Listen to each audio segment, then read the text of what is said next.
sine of 14 is equal to t, determine the values of the following in terms of t. So before we even look at any of that, let's just get this sorted.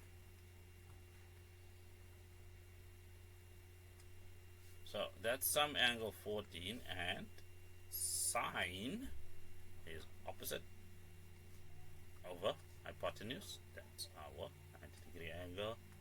Using a little bit of Pythagorean logic, we'll have 1 minus t squared rounds out our triangle.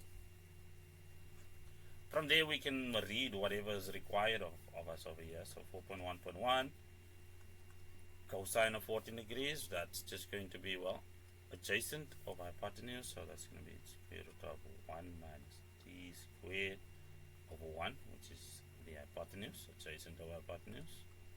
So that just simplifies to 1 minus t squared under a radical sign, which is the square root of 1 minus t squared. Sine of 38 degrees is going to be interesting. Well, all angles or arguments or all angles used as arguments in these questions need to be relevant to our diagram in some way, shape or form. What we'll have here, of course, is that the complementary angle within the triangle has a size of 76 degrees. 76 degrees is 2 times 38 degrees. Well, we know that cosine of this 76 degree angle is going to give us cosine of 2 times 38 degrees. Now, why am I choosing that double angle? Well, because cosine of 2 times 38 degrees I can rewrite as 1 minus 2 sine squared of 38 degrees. So that over there gets me closer to this. So let's just reframe this entire thing such that it looks like sine of 38 degrees as the subject of our equation. So we'll transpose this, and that'll give us, well, 2 sine squared of 38 degrees. Leave the 1 alone, and then of course transpose cosine of 2 times 38 or 76 degrees. So this we can now rewrite as 1 minus, well, what is cosine of 76 degrees? Well, it's adjacent of hypotenuse, which is just d over 1, which is just d. So that's 2 sine squared of 38 degrees. Divide everything by 2. 1 minus d over 2. Thusly, sine of 38 degrees, which is the positive version that was being asked over there, is just equal to the square root of 1 minus d over 2. Of course, we are asked to calculate the value or determine the value of sine of 59 degrees. Well, if we subtract 14 from 59, so 59 minus 14 is equal to 45. Well, that's useful because we can then say that sine of 59 degrees forms the compound angle sine of, well, 45 plus 14 degrees. And we have an information sheet for that, which will transform this into sine of 45 degrees times cosine of 14 degrees plus sine of 14 degrees multiplied by, well, yeah, my C's are problematic, cosine of 45 degrees, liberal use of special angle, so that's 1 of square root 2 or square root 2 over 2. Let me just be explicit about that. That can be written as square root 2 over 2, which is the rationalized form, multiplied by cosine of 14, which is just, well, square root of 1 minus t squared, and then we'll add, well, sine of 14 is equal to t as it was given to us, and then cosine of 45 again is 1 over square root 2.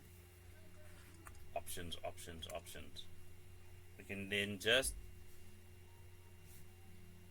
take 1 over square root 2 to common factor, and then we'll have 1 minus d squared, the square root thereof, plus d is the other factor. And I think that is a very neat way to leave that question. Simplify to a single trigonometric ratio of a. Well, over here, the first thing that catches my eye is this half of a. That's only important if I look at this and say to myself, well, there's no room for anything that I've been given over here that's going to give me the ability to simplify this. Unless, of course, I look at that half and then realize that I can rewrite sine of a as sine of 2 times 1 half of a, which gives me somewhere to move towards. So let's just apply our sine double angle formula to that, which means I'm going to have 2 sine of 1 half a, remember that argument over there, cosine of 1 half a. So that part just gives me that little freedom over there, So for the tan ratio that's in here, we have minus 360. Well, that's just a negative rotation, which I can ignore or remove, which means I'll be left with tan of 1 half of a. Now, this is interesting. That is meant to be minus 1. Let's see how far we can simplify this. So that's going to be 2 sine of 1 over 2a multiplied by cosine of 1 over 2a. And then using our fundamental identity, we'll have sine of 1 half a over cosine of 1 half a, or minus 1. Anything divided by itself. So what are we left with? 2 sine squared of 1 half a minus 1. We can take this because we need to express it as a single trigonometric ratio of a, and we can factorize the negative 1 out, giving us 1 minus 2 sine squared of 1 half a, which of course means this is a cosine double angle, and we can express that as 2 times the argument, and 2 times half is just 1, which means we are left with minus cosine of a. If this was 1 minus 2 sine squared of a, it would have simplified into cosine of 2a, of course. But because we are working with half, 1 is double half, so that is good enough. The logic still applies. 2 cosine of x, cosine of 90 degrees minus x, that's the numerator, all divided by cosine squared of x plus sine of 180 plus x, cosine of negative x, multiplied by tan of x, of course. And we are asked to prove that f of x is equal to 2 tan of x. So let's take f of x as our left hand side and say that it's equal to what's tan of x. Well, okay, if we were to take this one by one as it's supposed to be, this is a cofunction which reduces to sine of x, because 90 degrees minus x is in the first quadrant and everything's positive over there. This will be negative sine of x. That, of course, negative x is in the fourth quadrant over there. That's a negative rotation, so cosine is positive in the fourth quadrant. And then, of course, that is fundamental, so that's sine x over cosine of x, the fundamental identity. So all of this becomes 2 cosine of x times sine of x. That takes care of that. And that's all, of course, over cosine squared of x. Now, if we had to look at what's left over here, anything divided by itself, it's equal to 1. And then, of course, it's minus sine of x times sine of x is sine squared of x. Now, taking a look at our formula sheet, we can clearly see that the numerator becomes sine of 2x, our double angle, and then this is one of the double angle forms of cosine of 2x. Again, we are faced with our fundamental identity. We have an argument of 2x on both sides, so that becomes tan of 2x, which is equal to the right hand side. So that is proven.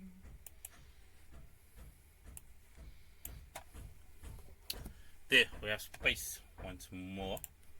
So write down the values of x in the interval of negative 90 degrees and 90 degrees where f is undefined. So for any fraction, a over b is defined as long as b is not equal to 0. So something becomes undefined when the numerator is equal to 0. Therefore, we are looking at where cosine of 2x is equal to 0. So we can solve this,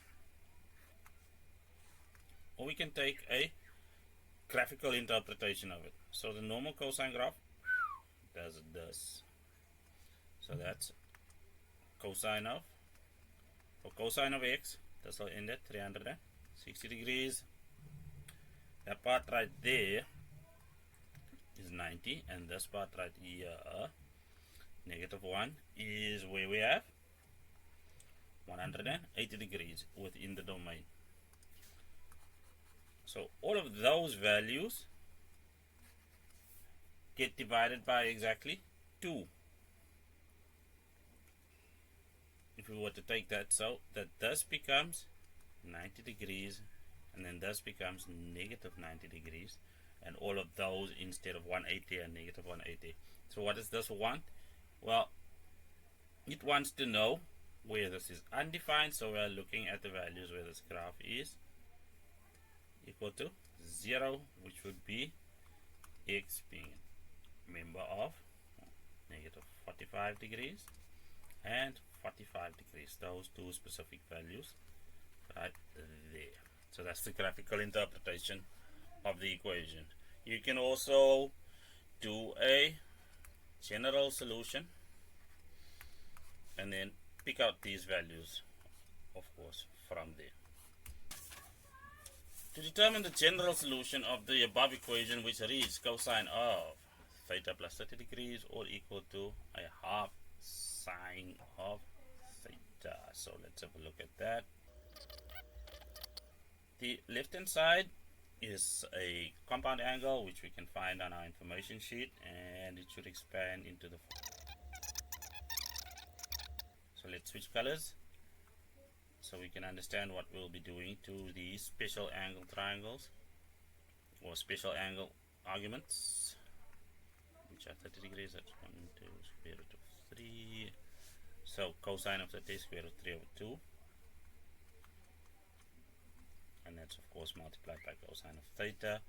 And then sine of 30, well, that's 1 over 2 sine of theta minus 1 over 2 sine of theta, which was there all the time, of course. Going back to green, that's just equal to 1. 1 what? 1 sine of theta, because a half and a half is equal to 1, and let's not forget it's negative. So if we were to transpose it again, we'd have the square root of 3 over 2 times cosine of theta being equal to, well, not negative 1 sine of theta, but positive sine of theta. Well, what we'll do is divide both sides by cosine of theta. Here we can see we have the fundamental identity, which is tan of theta, and that's equal to the square root of 3 over 2 for our reference angle. We'll then understand that theta is equal to the inverse of tan applied to that ratio, which gives us a value of 40, degrees. So that's just the reference angle. Therefore, now because this is positive, we know that tan is positive in the first and third quadrant. So if we reference this angle over here, we are covering with the period of tan, we are covering both the first and third quadrants. Therefore, theta is equal to 40,89 degrees plus the period of 180 degrees times k, where k is a member of the integer family. That does cover the other one, which would be 180 plus, of course, if we take a visual to it. Hence, otherwise determine the values for theta if theta falls within negative 270 up to 180 degrees. So what we want are all the relevant values over here. So we'll have 40,89 degrees, and then if we were to add 180 according to this, well, we'd land outside of that, and then also from 40.89, if we subtract that, we get minus 139.11 degrees, and that's where that would stop, because subtracting another 180 means we would fall outside the domain restriction that we were given. So those two are the values being asked for.